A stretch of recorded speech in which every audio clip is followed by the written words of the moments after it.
We're celebrating our second historic marker as part of our African American Historic Marker program that we started in Fairfax County in 2021. And so we're out here at Clemyjontri Park this morning unveiling the Gunnell marker, which was one of the African American landowners in Fairfax County who played a significant role in our history.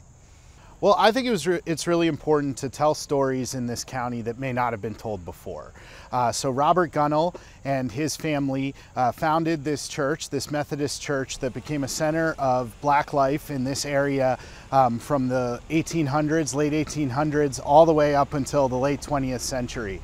And as the students who suggested Gunnell's Chapel for a historical marker put it, it was a place, a gathering place for the black community where you could go and not be criticized at a time where that wasn't really the case in the area.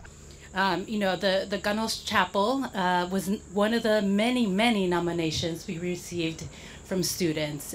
But I think what's so powerful is that it's not just about putting up the marker, right? It really is about learning in the classroom, learning out of the classroom, and for our kids to take pride and learn a little bit more of the history of our community. We came across it, and because there was a whole list, so we came across it and we did a little bit of research on it. And we found out that it was like a school and church for black people.